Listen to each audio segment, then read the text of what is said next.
वक्फ संपत्तियों को बचाने के लिए उसने कई बार आंदोलन छेड़ा, कई बार सरकार के खिलाफ खड़ा हुआ। सरकार के एक कद्दावर मंत्री की आंखों में चुभने वाले आज एक शख्स से हम आपकी मुलाकात कराने जा रहे हैं। लखनऊ की मशहूर शख्सियत शमील शमसी,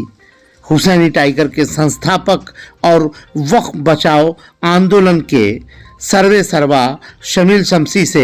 खास मुलाकात। आज हमारे बीच में वक्फ बचाओ समिति के संरक्षक और हुसैनी टाइगर के संस्थापक शमील शमसी साहब हैं। शमील साहब, हम बात करेंगे कि आपकी हुसैनी टाइगर जो आपने संस्था बनाई थी जी, उसके ज़ेरे निगरानी अभी तक जो काम हुआ है वो किस तरह से हुआ है, और जो वक्फ संपत्तियों में पहले जो अतिक्रमण थे और इससे पहले का जो अध्यक्ष थे उन्होंने क्या किया, और अभी अब आप क्या कर रहे हैं? देखिए, ऐसा है कि पहले जिस तरह से वक्फ बोर्ड में जो है वो सुनियोजित लूट थी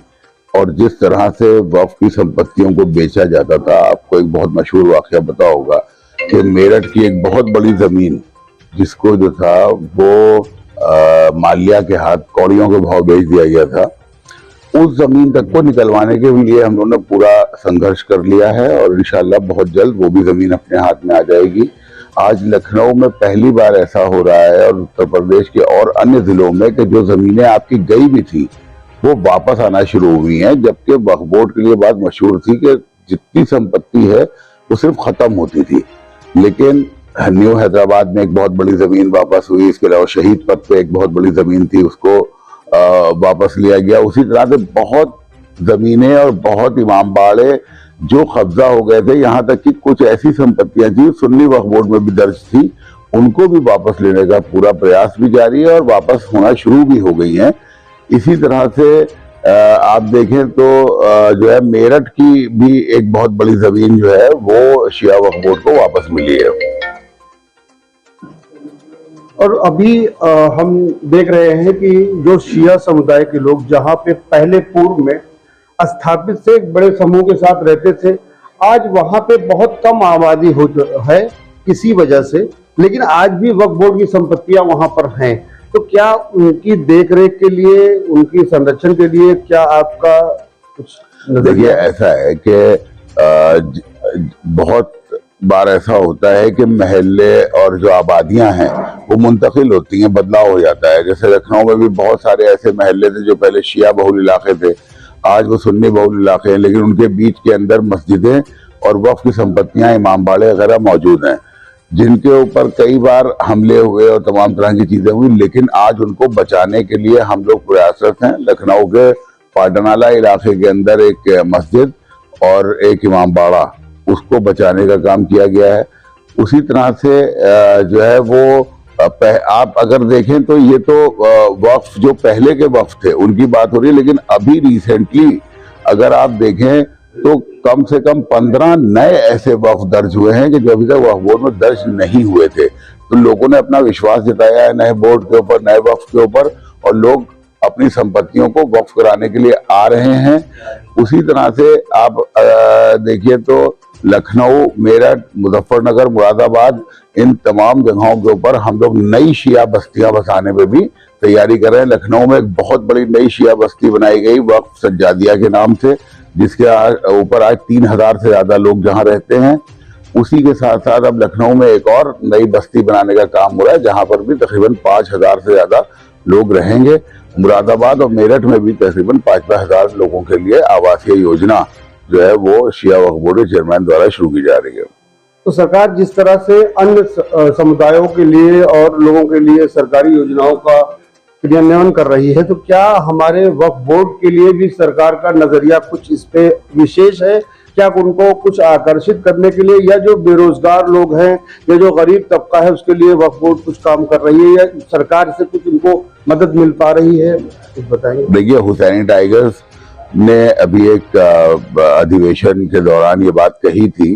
कि हम लोग चाहते हैं कि हम लोग सरकारों के आगे हाथ ना फैलाएं,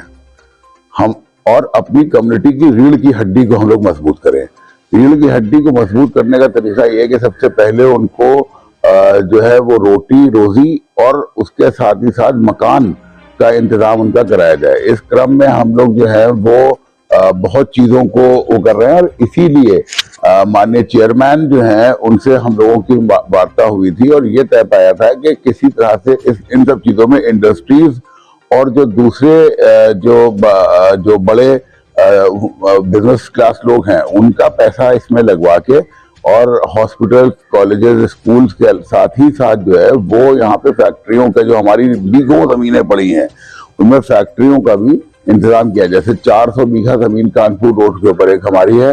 उसको खाली करा के जो है वो उसके ऊपर इंशाल्लाह हम लोग इस तरह के काम करेंगे जिससे जो है वो लोगों को कारोबार से भी जुड़ने का मौका मिले और साथ ही साथ उनको नौकरियों का भी जो है वो बढ़ पाए उनका। वसीम रिजवी